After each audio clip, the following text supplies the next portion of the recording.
మర్నాడు గోపి వచ్చేసరికి హిమ తన గదిలోనే కూర్చుని పుస్తకం చదువుకుంటోంది. హలో హిమ, గుడ్ మార్నింగ్ అంటూ వచ్చాడు గోపి. గుడ్ మార్నింగ్ గోపి, పొద్దున్నే వచ్చావు, సెలవు పెట్టావా? అవును, మామయ్య ఏదో పని ఉంది రమ్మన్నారు. మీ కాలేజీ ఎప్పుడు తెలుస్తారు? ఇంకా నెల వరకు టైం ఉంది. ఎంతసేపు అయింది నువ్వు వచ్చి? నేను వచ్చి పావుగంట అయింది. నువ్వు మేడ మీద ఉన్నావంటే ఇలా వచ్చా. రాత్రి జరిగిన గొడవ ఇతడికి తెలిసినట్టు లేదు. కిరణ్ ఇతడితో ఎక్కువ మాట్లాడదు. రాత్రి ఎంత ఘర్షణ జరిగాక ఎవరితో మాట్లాడాలని లేదు. రాత్రి ఏమీ తినకపోవటంతో నీరసంగా ఉంది. తన గదిలో ఎప్పుడూ ఉండే ఎలక్ట్రిక్ స్టవ్ మీద పాలపొడితో కాఫీ కలుపుకు తాగి ఏదో నవల చదువుతూ కూర్చుంది. కానీ మనస్సు పూర్తిగా ఆ నవలలో లీనం కావటం లేదు. ఏం పుస్తకం హిమ? ఎప్పుడు ఏదో ఒకటి చదువుతూ ఉంటావు, విసుగు రాదా? విసుగు వస్తేనే కదా పుస్తకాలు చదివేది. కొన్ని పుస్తకాలు ఎన్నిసార్లు చదివినా విసుగు రాదు. అయినా ఈ పుస్తకాలు నీకెక్కడివి? తను ఇస్తూ ఉంటాడు. 2 లైబ్రరీల్లో తనకి మెంబర్షిప్ ఉంది. ఓ, అతడికి పుస్తకాలు చదివే అలవాటు ఉందా? చదవటమా? తను కథలు కవితలు రాస్తాడు, చిత్రకారుడు కూడా. అలాగా, ఆ మనిషిని తప్పక కలవవలసిందే. ఆ హీరోని నాకెప్పుడు పరిచయం చేస్తావు? హిమకి నవ్వొస్తోంది. తనకు ఆ పేరు పెట్టావేమిటి? మరి నువ్వు నాకు పరిచయం చేయలేదుగా. తను ఈరోజు మధ్యాహ్నం బెంగళూరు వెళ్తున్నాడు. ఎందుకు? తను వేసిన చిత్రం దక్షిణ భారత యువ చిత్రకారుల ప్రదర్శనకు సెలెక్ట్ అయింది. ఎగ్జిబిషన్ తర్వాత బహుమతి రావచ్చు. గోపికి ఆశ్చర్యంగా ఉంది. అతడు హిమ క్లాస్మేట్ అంటే ఖచ్చితంగా తనకంటే చిన్నవాడై ఉంటాడు. అతడిలో ఇన్ని టాలెంట్స్ ఉన్నాయా? అతడిని చూడవలసిందే. అయితే అతడు ఊరు నుండి వచ్చాక కలుస్తాను. అన్నట్టు అతడి ప్రయాణం మధ్యాహ్నం కదూ? అవును. అయితే ఇప్పుడే కలుస్తాను. ఇంతకీ అతడి ఇల్లు ఎక్కడ? ఇల్లు కాదు, రూమ్. సరస్వతి ప్రెస్ మేడ మీద ఉంటున్నట్ట. టా అంటున్నావు, నువ్వెప్పుడు వెళ్ళలేదా? అతడి రూమ్కి నేను వెళ్ళటం ఏమిటి? హిమ గొంతులో తీవ్రతగా అనిపించింది. తనెంత అనాలోచితంగా మాట్లాడాడో అర్థమైంది. కొన్ని విషయాలు అతడికి ఆలస్యంగా తడతాయి. అంతేకాని రంగారావు గారిలా ఎదుటి వారిని బాధ పెట్టాలనే ఆలోచన ఉండదు. హిమ కూడా సర్దుకుంది. నీకు ఇష్టమైతే వెళ్ళు అంది. గోపి 1 గంటలో మళ్ళీ వస్తానని రంగారావు గారికి చెప్పి స్కూటర్ మీద రాజు గదికి బయలుదేరాడు. నిజానికి గోపికి రాజు అంటే ద్వేషం ఉండాలి, కానీ అతడికి హిమపై గల ఆప్యాయత ఆమెను వెంటనే క్షమించేసింది. హిమకి గల ఆస్తికి రాజు ఆకర్షితుడయ్యాడా, లేక ఆమె అంటే నిజంగా ప్రేమ ఉందా? అది తెలుసుకోవాలంటే అతడితో పరిచయం చేసుకోవాలి, మాట్లాడాలి. అతడు మంచివాడైతే ఏ బాధ లేదు, లేకుంటే ఇతడి నుండి హిమను రక్షించాలి. గోపి ఆలోచనల్లోనే సరస్వతి ప్రెస్ చేరుకున్నాడు. చుట్టూ కాంపౌండ్ వాల్, సాధారణంగా ఉన్న చెక్క గేట్. అది తీసుకుని లోపలికి వెడితే విశాలమైన ఆవరణ, మామిడి చెట్లు, కొబ్బరి చెట్లు, గేటుకి దూరంగా భవనం. కాస్త పాతదిగా ఉన్నా గట్టిగానే కనబడుతోంది. గోపి 4 మెట్లెక్కి హాల్లోకి అడుగుపెట్టాడు. 2 ప్రింటింగ్ మెషీన్లు సప్పుడు చేస్తూ పనిచేస్తున్నాయి. ఇతడిని చూసి కాగితాలు లెక్క పెడుతున్న కుర్రవాడు లేచి, ఎవరు కావాలండి అని అడిగాడు. ఇక్కడ ఎవరో స్టూడెంట్ ఉంటున్నారట. తను కంగారులో అతడి పేరు కూడా అడగలేదు. మెషిన్ల చప్పుడికి ఇద్దరు గట్టిగా మాట్లాడుతున్నారు. ఆ అబ్బాయి భవనానికి పక్కన ఉన్న మెట్లను చూపించాడు. గోపి ఆ మెట్ల మీదుగా పైకి వెళ్ళాడు. ముందుగా డాబా, దాన్ని ఆనుకుని పొడుబాటి వరండా. అది దాటగానే 2 గదులు. కుడివైపు గది తలుపులు మూసి ఉన్నాయి, ఎడమవైపు తలుపులు తీసి ఉన్నాయి. లోపల నుండి హిమగిరి సొగసులు అంటూ పాట. గోపికి నవ్వొచ్చింది. ఇతడికి ప్రత్యక్షంగానో పరోక్షంగానో హిమ అనే పేరు వినబడుతూ ఉండాలి కాబోలు. లోపలికి రావచ్చా అన్నట్టు తలుపు మీద చిన్నగా తట్టాడు. రాజు అటు తిరిగి టేబుల్పై బట్టలు పెట్టి ఇస్త్రీ చేసుకుంటున్నాడు. శబ్దం విని ఇటు తిరిగాడు. గోపి తన గదికి. అతడికి చెప్పలేని ఆశ్చర్యం కలిగింది. ఏదో తెలియని కంగారు. రండి రండి, లోపలికి రండి అంటూ కుర్చీ చూపించాడు. నా పేరు గోపాల్. హిమకి బావను, గోపి అని పిలుస్తారు. తెలుసు, హిమతో 1-2 సార్లు చూశాను. నా పేరు నటరాజు, అందరూ రాజు అని పిలుస్తారు అన్నాడు రాజు. గోపికి షేక్ హ్యాండ్ ఇచ్చాడు. గోపి కుర్చీలో కూర్చున్నాడు. ఇద్దరికి ఏం మాట్లాడాలో తోచడం లేదు. మిమ్మల్ని డిస్టర్బ్ చేశానా? అదేం లేదు. మధ్యాహ్నం ప్రయాణం ఉంది, అందుకే బట్టలు ఇస్త్రీ చేస్తున్నాను. కంగ్రాచులేషన్స్, మీ చిత్రం సెలెక్ట్ అయింది కదా? అవును, ఆ పని మీదే ఇప్పుడు బెంగళూరు వెళ్తున్నాను. ఏ కాలేజీలో చదువుతున్నారు? పిఆర్ కాలేజీలో చదువుతున్నాను. నేను అక్కడే బీకామ్ చదివాను. ఇంతలో ప్రెస్ కుర్రవాడు పిలవటంతో రాజు బయటకు వెళ్ళాడు. గోపి ఆ గదిని పరిశీలనగా చూశాడు. పక్క గదిలోకి వెళ్లే తలుపు మూసి ఉంది. గోపికి ఆశ్చర్యంగా ఉంది. హిమ బెడ్ పైన ఇలాగే రేడియో, పుస్తకాలు ఉంటాయి. గోపి కుర్చీ పక్కగా ఉన్న కిటికీ మూసి ఉంది. ఆ తలుపులకి అద్దం బిగించి ఉంది. అక్కడే టూత్ పేస్ట్, షేవింగ్ కిట్ లాంటివి ఉన్నాయి. ఆ మూలగా చిత్రాలు వేసుకునే స్టాండ్, పైన సీలింగ్ ఫ్యాన్. పక్క గదిలోకి వెళ్లే గుమ్మం దగ్గర ఎలక్ట్రిక్ స్టవ్. గోపికి రాజు గదిలో ఉన్నట్టు లేదు, హిమ గదిలో ఉన్నట్లు ఉంది. కాకపోతే హిమ గదిలో దేవుడి ఫోటోలు ఉంటే రాజు గదిలో ఒకే ఫోటో ఉంది. అది శ్రీ రామకృష్ణ పరమహంస ఫోటో. రాజు లోపలికి వెళ్ళి ఇస్త్రీ పెట్టి తీసి మళ్ళీ బయటికి వెళ్ళి ఇచ్చొచ్చాడు. అల్మారాలో నుండి బిస్కెట్స్ తీసి ఒక పేపర్లో వేసి గోపికి ఇచ్చాడు. ఈ మర్యాదలు ఏమిటి? ఇంటికి పోయి భోంచేయాలి. పర్వాలేదు, బిస్కెట్స్ అంతే కదా. గోపికి రాజు కొద్ది కొద్దిగా నచ్చుతున్నాడు. రాజు బ్రీఫ్ కేస్ మంచంపై పెట్టి బట్టలు సర్దుకుంటున్నాడు. మీరు ఇక్కడ ఒక్కరే ఉంటున్నారా? అవును, చిన్నప్పుడే ఇక్కడ కాన్వెంట్ స్కూల్లో చేరాను. హాస్టల్లో ఉన్నాను. జూనియర్ కాలేజీలో ఉండగా ఈ రూమ్ తీసుకున్నాను. మరి రూమ్మేట్స్ ఎవరు లేరా? లేరు. నాకు రాత్రి చాలాసేపు రాసుకోవటం, చదువుకోవటం అలవాటు. అవి వాళ్ళకి నచ్చకపోవచ్చు. మరి అమ్మా నాన్న? లేరు, ఇద్దరూ లేరు. మాది ఈ జిల్లాలోనే పల్లెటూరు. అక్కడ మా మావయ్య ఉంటారు. ఆయనే నన్ను చదివిస్తున్నారు. గోపికి రాజు ఇప్పుడు మరింత నచ్చాడు. ఒక విధంగా తన కథే. నేను అంతే. నన్ను హిమ వాళ్ళ నాన్నగారు చదివించారు. ఆయన నాకు మేనమామ అవుతారు. హిమ మీ గురించి చెప్తూ ఉంటుంది. నాకెవరు తోబుట్టులు లేరు. వాళ్ళ అన్నయ్యతో కలిసి ఎక్కువ చనువు లేదు. మా ఇద్దరికీ వయోభేదం తక్కువ కావటం వలన స్నేహంగా ఉంటాం. కొత్త పుస్తకాలు ఏమైనా చదివారా? రాజు అడిగాడు. అమ్మో, పుస్తకాలకి నాకు ఆవిడ దూరం. నీకు రాజకీయాలే కానీ సాహిత్యం తల్లోకి ఎక్కదు అంటుంది హిమ. మీరు రాస్తుంటారట కదా? అవును, బెంగళూరు పంపిన చిత్రం వేయటానికి నాకు 3 నెలలు పట్టింది. అప్పటి నుండి ఏమీ రాయలేదు. చిన్నప్పుడే హాస్టల్లో చేరటం వలన ఒంటరితనం నన్ను చాలా బాధ పెట్టింది. ఆ బాధ మర్చిపోవటానికి ఈ హాబీస్ అలవాటు చేసుకున్నాను. మా డ్రాయింగ్ మాస్టర్ నాకు కొన్ని సలహాలు ఇస్తుండేవాడు. 1-2 సార్లు నా చిత్రాలు, రచనలు ప్రచురింపబట్టంతో కాస్త ఉత్సాహం వచ్చింది. ఇంతలో ప్రెస్ కుర్రవాడు రిక్షా తెచ్చాను అని చెప్పటంతో రాజు పెట్టెబట్టుకుని ఆమెనకే గోపి బయటకు వచ్చారు. రాజు గదికి తాళం వేశాడు. సారీ అండి, మిమ్మల్ని తొందరగా పంపిస్తున్నాను. నాకు ట్రైన్కు టైం అయింది. మరేం పర్వాలేదు. నేనే హిమ చెప్పగానే మిమ్మల్ని కలవాలని వచ్చేశాను. మరొకసారి త్వరలో కలుద్దాం. గోపి స్కూటర్ తీసుకుని మరొకసారి రాజుకి చెప్పి బయలుదేరాడు. రాజు గేట్ దాటబోతుంటే రాజు నీకు ఫోన్ వెనక నుండి ప్రెస్ యజమాని రాఘవ గారు పిలిచారు. రాజు వచ్చి ఫోన్ తీసుకున్నాడు. అటు నుండి హిమ. గోపి వచ్చాడా? వచ్చారు, ఇప్పుడే ఇంటికి బయలుదేరారు. ఏమైనా అన్నాడా? నీతో మాట్లాడితే కాళ్ళు విరగ్గొడతానన్నాడు. చాలే, గోపి ఎప్పుడు అలా మాట్లాడు, అందులోనూ నీలాంటి కొత్త వారితో. రాజు నవ్వేశాడు. ఏవో మామూలు విషయాలే, అయినా ఎందుకు అడుగుతున్నావు? నీ గురించి చెప్పగానే లేడీకి లేచిందే ప్రయాణం అన్నట్టు బయలుదేరాడు. డాడీ ఫోన్ పక్కనే ఉన్నారు. తను నీ దగ్గరకు వస్తున్నట్టు నీకు చెప్పే అవకాశం లేకపోయింది.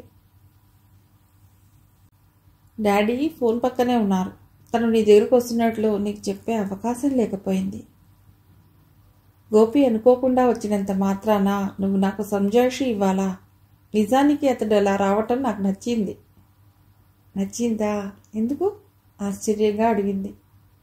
అవును, మన ఇంట్లో అమ్మాయి ఎవరినో ప్రేమించింది అనగానే అందరూ పోట్లాడేవారే, కానీ అతడు ఎవరో ఏమిటో తెలుసుకోరు. గోపి వచ్చి ఇలా నన్ను కలుసుకోవటం అతడికి నీ మీద గల అభిమానాన్ని తెలుపుతోంది. ప్రెస్ వాళ్ళు అక్కడే ఉండటం వలన సంభాషణ ఇంగ్లీష్లో జరుగుతోంది. హిమ నవ్వి గోపి ఎందుకు వచ్చినా నీ వ్యాఖ్యానం బాగుంది. వెళ్ళాక ఉత్తరం రాస్తావా? అన్ని రోజులు అక్కడ ఉంటానా? అయినా నేను రాసిన మొదటి ఉత్తరానికే నీ దగ్గర నుండి జవాబు రాలేదు. మళ్ళీ ఉత్తరం ఎందుకు రాయాలి? అల్లరిగా అన్నాడు రాజు. కళ్ళతో అభిప్రాయం చెప్పాను, చాలదా? ఆ కళ్ళే ఇక్కడి దాకా భావాలు ప్రసరించి ఉన్న మతి పోగొడుతున్నాయి. నీకు ట్రైన్కు టైం కావడం లేదు. రాజు నవ్వేసి సరే వెళ్ళొస్తా అన్నాడు. హిమకి ఏం తోచటం లేదు. కాలక్షేపానికి బీరువా సర్దుకోవటం మొదలెట్టింది. ఎక్కువగా బట్టలు లేవు తనకి. ఇంకా 10 రోజుల్లో కాలేజీ తెరుస్తారు. కనీసం 4 జతల బట్టలు కొనుక్కుంటే. కొత్త బట్టలు అనుకోగానే ఆమెకు ఉత్సాహం వచ్చింది. బీరువా సర్దేసి కిందకు వచ్చింది. కిరణ్ హాల్లో కూర్చుని ఏదో డిజైన్ కుడుతోంది. కిరణ్, షాపింగ్కి వెడదాం, వస్తావా? అలాగే. ఇప్పుడు ఏం కొనాలి? నాకు సరైన బట్టలు లేవు కిరణ్. కనీసం 4 చీరలు కొనుక్కోవాలని. నువ్వు చీరలు కడతావా? అప్పుడే కిరణ్ అంది. అప్పుడే ఏమిటి కిరణ్? మా కాలేజీలో చాలామంది ఫస్ట్ ఇయర్ నుండి చీరలు కడుతున్నారు. ఇప్పుడు నేను సెకండ్ ఇయర్, తెలుసా? ఏదైనా ఆఫీస్ రూమ్లోనే ఉన్నారు. డబ్బులు అడుగు, మళ్ళీ బయటికి పెడతారు అంది కిరణ్. అమ్మో, నాకు భయం. నువ్వు అడుగు కిరణ్. నేనా? నువ్వెందుకు అడుగుతావు? దానికి నోరు లేదా అని నన్ను అడుగుతారు పెదనాన్న. ఎలా? సమయానికి గోపి కూడా లేడు. చా, నీ చీరలకు డబ్బు అతడు అడగడం ఏమిటి? మరిలా నువ్వు ఇలా మీనమేషాలు లెక్క పెడుతూ ఉంటే పెదనాన్న వెళ్ళిపోతారు. ఈవేళ షాపింగ్ కుదరదు మరి. హిమ భయపడుతూనే ఆఫీస్ రూమ్లోకి వెళ్ళింది. ఆయన టేబుల్ దగ్గర కూర్చుని ఏవో అకౌంట్స్ చూసుకుంటున్నాడు. డాడీ, నాకు కొంత డబ్బు కావాలి. దేనికి? సినిమాకా? కాదు, చీరలు కొనుక్కోవాలి. ఆయన చివ్వున తలెత్తారు. ఇప్పుడు కొత్త బట్టలు దేనికి? ఎవరి పెళ్ళి? నా బట్టలన్నీ పాతవైపోయాయి. కాలేజీ తెరిచే టైంకి కొత్తవి కొనుక్కోవాలని. పెద్ద ఖరీదైనవి కాకపోయినా పర్వాలేదు. ఎంత కావాలి? 2000 రూపాయలు. వీలైతే కిరణ్కి కూడా తీసుకోవాలి, హిమ అనుకుంది. అయ్యో, అంత తక్కువ అడిగావేం? 5000 రూపాయలు ఇద్దామనుకున్నానే. హిమకేదో అనుమానం వచ్చింది. తండ్రి వైపు పరిశీలనగా చూసింది. ఆయన కళ్ళు కోపంతో ఎర్రబడ్డాయి. ఏమనుకుంటున్నావు నీ గురించి? నువ్వు చదివే బోర్డు డిగ్రీ చదువుకి 2000 రూపాయల బట్టలా? నేను డిగ్రీ చదివేటప్పుడు నాకు 4 జతల బట్టలు ఉండేవి. 100 రూపాయల సైకిల్ కొనమన్నా కొనలేదు మా వాళ్ళు. కాలేజీకి వెళ్ళేది చదువుకోవటానికా, చీరలు ప్రదర్శించటానికా? పో, నేను ఒక్క పైసా ఇవ్వను. హిమ గిరుక్కున వెనుదిరిగి చకచకా మేడ మీదకి వెళ్ళిపోయింది. ఆమెకి ఏడుపొచ్చేస్తోంది. ఇది ఒక జీవితమేనా? ఆడపిల్ల తండ్రిని చీరలు కొనమని అడగటమే ఒక బాధ. ఆయన కాదనటమే కాకుండా అవమానించారు. తన వయసు పిల్లలందరూ చక్కగా తయారై వస్తారు కాలేజీకి. తనే ఇలా తన లేమికి సింప్లిసిటీ అనే ముసుగేసుకుని. ఇది తన దురదృష్టమా, శాపమా? ఆమె మధ్యాహ్నం దాకా మెడ దిగి రాలేదు. తండ్రి కారు వెళ్ళిన శబ్దం విని కింది దిగొచ్చి భోంచేసి వెళ్ళింది. కిరణ్మయి కూడా ఆమెనేమీ అడగలేదు. ఆమెను చూస్తే హిమకి ఒక్కోప్పుడు ఆశ్చర్యంగా ఉంటుంది. తామిద్దరూ ఆడపిల్లలైనా కలిసి ఉన్నట్లు అనిపించదు. ఎందుకలా ఉన్నావు? నేనేమైనా సాయం చేయాలా? ఏం జరిగింది? లాంటి ప్రశ్నలు అడగదు. మనసులో ఏముందో ఎవరికీ చెప్పదు. తనకి అవసరమైన విషయాల్లో కూడా చొరవ చూపించదు. హిమకి గోపి, కిరణ్ తమ ఇంటికి ఎటువంటి పరిస్థితుల్లో వచ్చింది గుర్తుకొచ్చింది. రంగారావు గారి తమ్ముడి కూతురు కిరణ్మయి. ఆయన రంగారావు గారంత సమర్థుడు కాదు. పైగా వ్యసనాలన్నీ ఉన్నాయి. పెళ్లి చేసేస్తేనైనా స్థిరత్వం వస్తుందని పెళ్లి చేశారు. కిరణ్ పుట్టినా ఆయనకి బుద్ధి రాలేదు. భార్యాభర్తల మధ్య గొడవలు ఎక్కువయ్యాయి. అప్పటికి రంగారావు గారికి అంతంత మాత్రం ఆదాయమే అయినా పెళ్లి చేసిన పాపానికి తమ్ముడి సంసారాన్ని పోషించేవాడు. ఒక రాత్రి తాగిన మైకంలో భార్యతో గొడవబడి ఆవేశంలో ఆమెను చంపేశాడు. ఆ తర్వాత ఆయన్ని జైల్లో పెట్టారు. అక్కడే ఆయన ఆత్మహత్య చేసుకున్నాడు. దిక్కులేని కిరణ్మయిని రంగారావు గారికి పెంచక తప్పలేదు. తన గతం ఇలాంటిదని కిరణ్కు చూచాయిగా తెలుసు. అందుకే కిరణ్ తనలో తానే ముడుచుకుపోతుంది. ఆమె ఆ ఇంటికి వచ్చేసరికి గోపి అక్కడున్నాడు. అతడిది మరో కథ. అతడి తల్లి రంగారావు గారికి చిన్నాన్న కూతురు. ఆమె భర్త వేరే స్త్రీతో సంబంధం పెట్టుకుని గోపిని, అతడి తల్లిని ఇంట్లోంచి తన్ని తగలేశాడు. ఆమె గోపిని తీసుకుని రంగారావు గారిల్లు చేరింది. అప్పటికే హిమ పుట్టింది. కొన్ని పరిస్థితుల్లో హిమ తల్లి కృష్ణవేణి గారి ఆరోగ్యం దెబ్బతినటం వలన హిమ బామ్మగారికి సాయంగా ఉండిపోయింది. ఇదంతా తెలియని వారు రంగారావు గారి 4 పిల్లలతో వీళ్లు కూడా ఆయన పిల్లలే అనుకుంటున్నారు. హిమ ఆ సాయంత్రం ఇంటి ముందున్న మామిడి చెట్టు కింద కుర్చీ వేసి కూర్చుని నవల చదువుకుంటోంది. కిరణ్ ఆమె దగ్గరగా వచ్చి, బజార్కు పెడదామన్నావుగా, తయారు కాలేదేం? డాడీ వద్దన్నారు కిరణ్. అలాగా, అయితే గుడికి వెడదాం పద. రావాలని లేదు, భూలోకం తీసుకెళ్ళు. గుడికి వెళ్ళి అలా నేను ఇంటికి వెడతానమ్మాయి గారు అంది భూలోక. వాళ్ళిద్దరూ వెళ్ళిపోయారు. హిమకి రాజు గుర్తుకొచ్చాడు. ఎలా ఉన్నాడో. మొదటిసారి అంత దూరం, భాష తెలియని ఊరు, అలవాటు లేని భోజనం. అతడు ఎలా ఉన్నాడో చెప్పటం కోసం అన్నట్టు ఫోన్ మోగింది. హిమ పుస్తకం పట్టుకునే ఫోన్ దగ్గరికి వెళ్ళింది. హలో, హిమ స్పీకింగ్. ఫోన్ తీసినప్పుడు హిమే ముందుగా మాట్లాడాలని రాజు చెప్పాడు.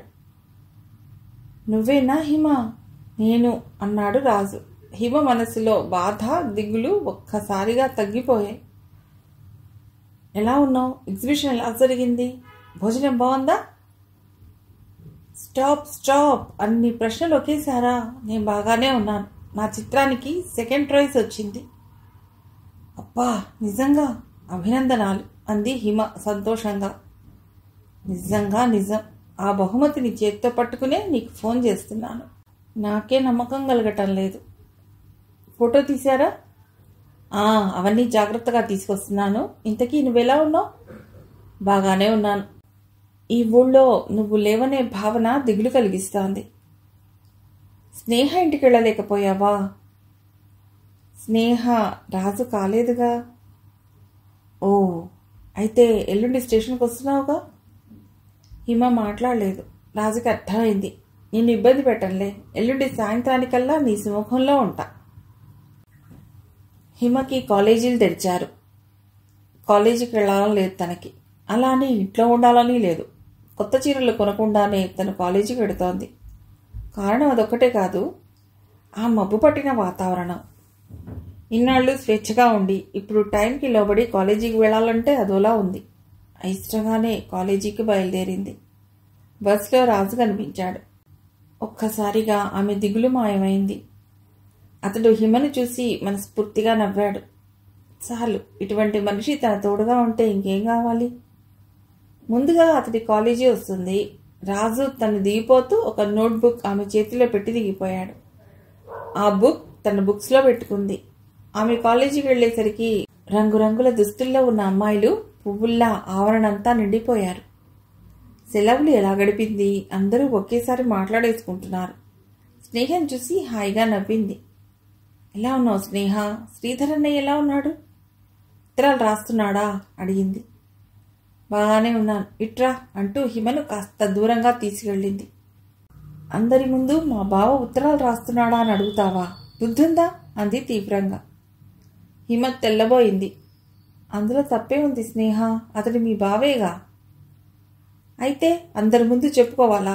నాకు ఇలాంటివి ఇష్టం ఉండవు. సరే, ఆ విషయం నాకు ఇప్పుడేగా తెలిసింది. అయినా అక్కడ మాటలు వినేంత తీరుబడిగా ఎవరూ లేరు. స్నేహ ఇలా మాట్లాడటంతో రాజు కనబడటంతో కలిగిన ఆనందం ఆవిరైపోయింది. నీతో ఏం మాట్లాడాలో ఇక మీదట రాసివ్వు అంది కోపంగా.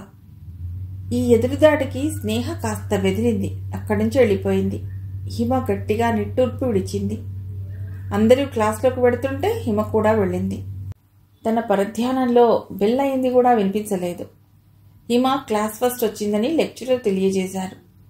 హిమ, ఇంకా కృషి చెయ్యి, కాలేజీ ఫస్ట్ వస్తావన్నారు. అందరూ అభినందించారు.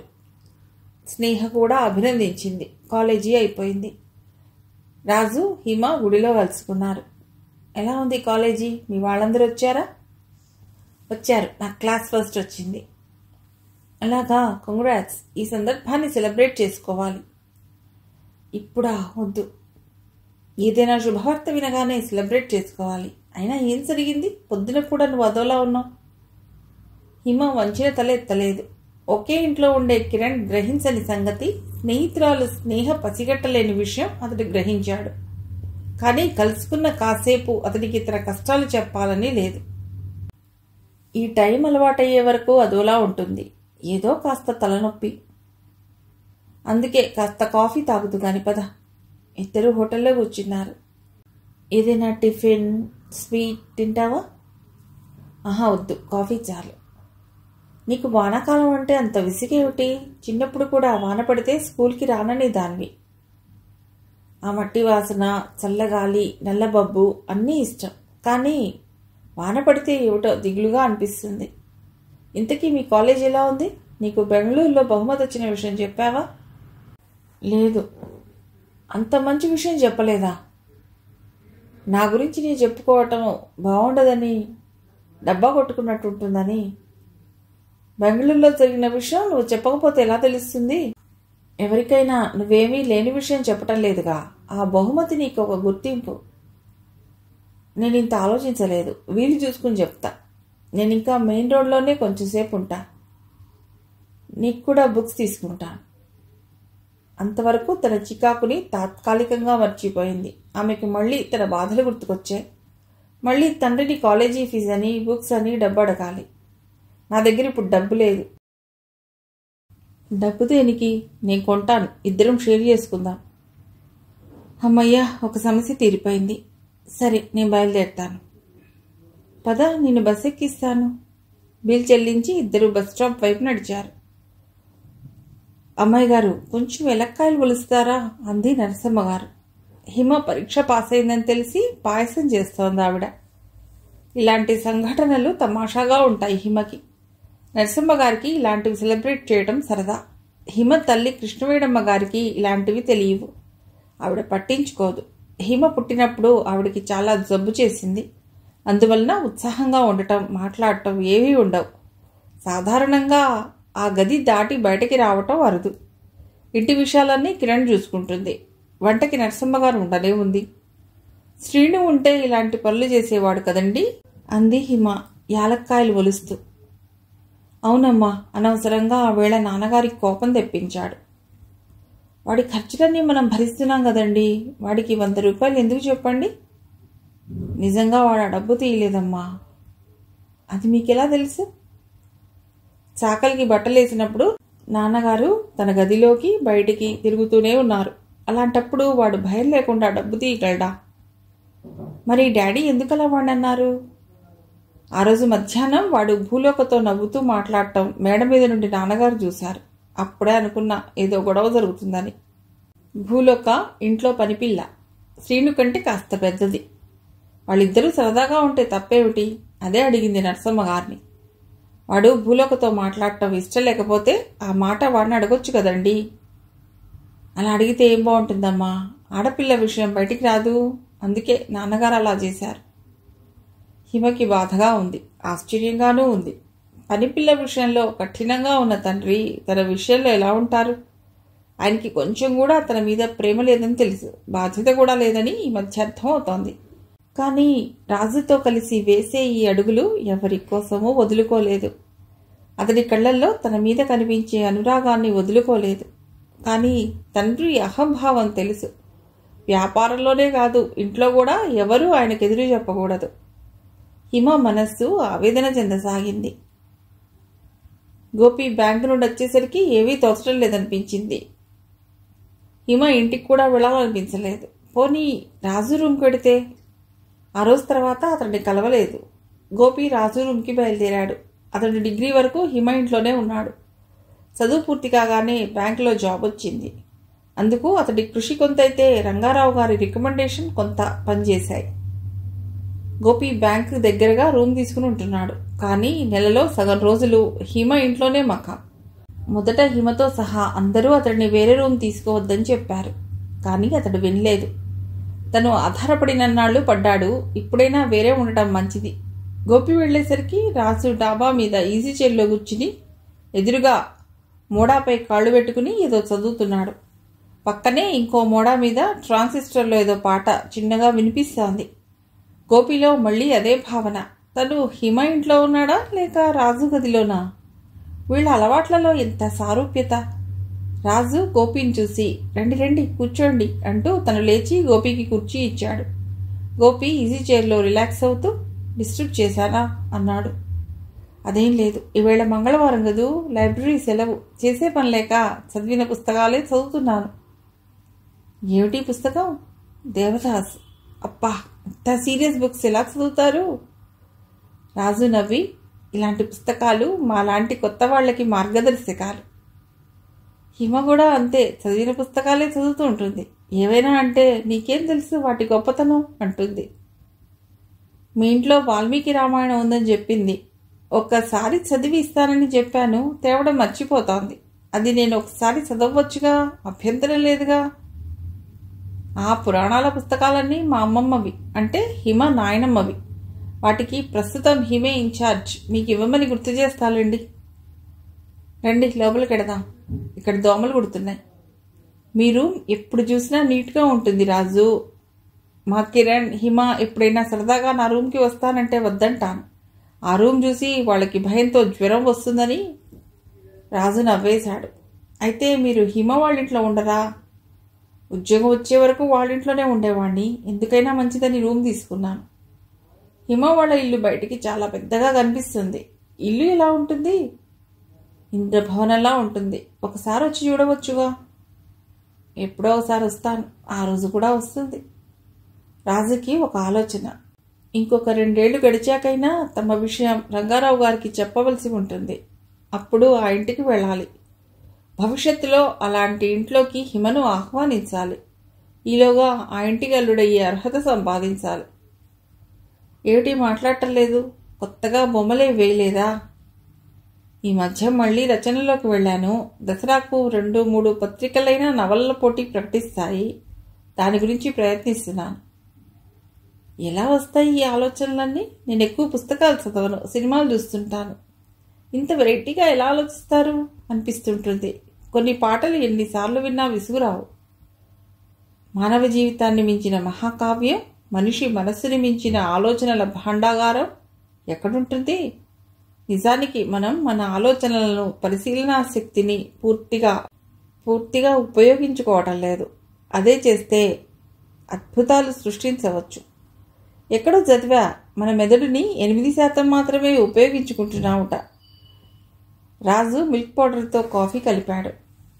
వద్దు రాజు, ఇంకో అరగంటలో భోంచేయాలి. అందుకే కొద్దిగా ఇస్తాను. ఈలోగా ఇవి చూడండి. రాజు అల్మరాల నుండి ఒక ఫైల్ తీసి ఇచ్చాడు. గోపి అవి తీసి చూడసాగాడు. ఆ చిత్రాలు పెన్సిల్తో, ఇండియన్ ఇంక్తో, రంగులతో వేసినవి. అరమోడ్పు కన్నులతో కృష్ణుడి కోసం ఎదురు చూసే రాధ. నీటిలో కడవతో నీళ్లు తీసుకుంటూ ఆ నీటిలో ప్రియుడి నీడ చూసి సిగ్గుపడే పల్లెపడుచు. సాయంత్రం వేళ నడవలేని మేకపిల్లని ఎత్తుకొస్తున్న గొల్లపిల్ల. ఏడుస్తున్న చిన్నవాడిని చంద్రుడి చూపించి లాలిస్తున్న తల్లి. ఒకదాన్ని మించి ఒకటి అద్భుతంగా ఉన్నాయి. ఆ స్త్రీలందరిలో రేఖామాత్రంగా హిమ పోలికలు. గోపికి ఆశ్చర్యంగా ఉంది. ఒక హిమని ఇన్ని విధాలైన స్త్రీమూర్తిగా దర్శించటం. ఈలోగా రాజు మిల్క్ పౌడర్తో కాఫీ కలిపాడు. చాలా బాగుంది రాజు. పోలిక తెస్తున్నాను అనుకోకపోతే హిమ గదిలో కూడా ఇలాగే మిల్క్ పౌడర్, ఎలక్ట్రిక్ స్టవ్ ఉంటాయి. కిందికి రావడం బద్ధకంగా అనిపిస్తే అక్కడే కాఫీ కలుపుకుంటుంది. మీ ఇద్దరి అలవాట్లు, ఆలోచనలు ఒకేలా ఉండటం ఆశ్చర్యంగా ఉంది. అందుకేనేమో ఇంతమందితో కలిసి చదువుకున్నా మేమిద్దరమే దగ్గర అయింది. గోపికి మనసులో బాధగా ఉంది. ఇతడికి తెలుసా తను కూడా హిమను ఇష్టపడ్డాడని? ఆ మాటకొస్తే హిమకే తెలియదు తన మనసులో మాట. వీళ్ళిద్దరూ తనకు అన్ని విషయాలు చెప్తున్నారు. పెద్దవాడినని, శ్రేయోభిలాషినని నమ్ముతున్నారు. ఆ నమ్మకం తను నిలబెట్టుకోగలడా? నేను ఇక బయలుదేరుతాను అన్నాడు గోపి. పదండి, నేను అక్కడి దాకా వస్తాను. ఎప్పుడైనా ఇలా బద్ధకంగా అనిపిస్తే ప్రెస్లో కుర్రవాడు ఏదైనా తినడానికి తెస్తాడు. ఈ వేళవాడు పనిలోకి రాలేదు. ఈ దగ్గరలో హోటల్స్ ఏమీ లేవా? ఈ మధ్య నా కోసమే అన్నట్టు రాజస్థానీ వాళ్ళు ఒక హోటల్ పెట్టారు. ఈ పక్కనే ఉంది. అయితే వెడదాం పదండి. చపాతీ తప్ప భోజనం ఉండదు. పర్వాలేదు, ఫర్ ఏ చేంజ్ అవే తిందాం. మీకేవీ అభ్యంతరం లేదుగా? అవును, మీరు నాన్ వెజిటేరియన్ కదూ? గోపి గవాలను అడిగేశాడు. గోపి అడిగిన విధానానికి రాజు నవ్వేశాడు. ఆహా, అదేం లేదు. అమ్మో, నాన్ వెజ్ తింటే హిమ చంపేదు. చిన్నప్పటి నుండి అలవాట్లేదా, మధ్యలో మానేశారా? స్కూల్ హాస్టల్లో వెజిటేరియన్ ఎక్కువగా ఉండేది, అలా అలవాటు తప్పిపోయింది. హిమ తినదు అని తెలిసాక అసలు తినాలనే ఆలోచనే రాదు. ఇప్పుడు మీకు ఇష్టమైతే తినొచ్చుగా, పరీక్షిస్తున్నట్టుగా అన్నాడు గోపి. లేదు, తనకిష్టం లేని పని ఏది చేయాలనిపించదు, సింపుల్గా అన్నాడు రాజు. ఇద్దరూ వేడివేడి చపాతీలు, కుర్మా తిన్నారు. అబ్బా, టిఫిన్ చాలా బాగుందండి అన్నాడు గోపి. నన్ను మీరు అని పిలవకండి, మీకంటే చిన్నవాణ్ణి అన్నాడు రాజు. అయితే మీరు కూడా నన్ను నువ్వు అని అనండి. అదెలా, మీరు నాకంటే పెద్దవారు.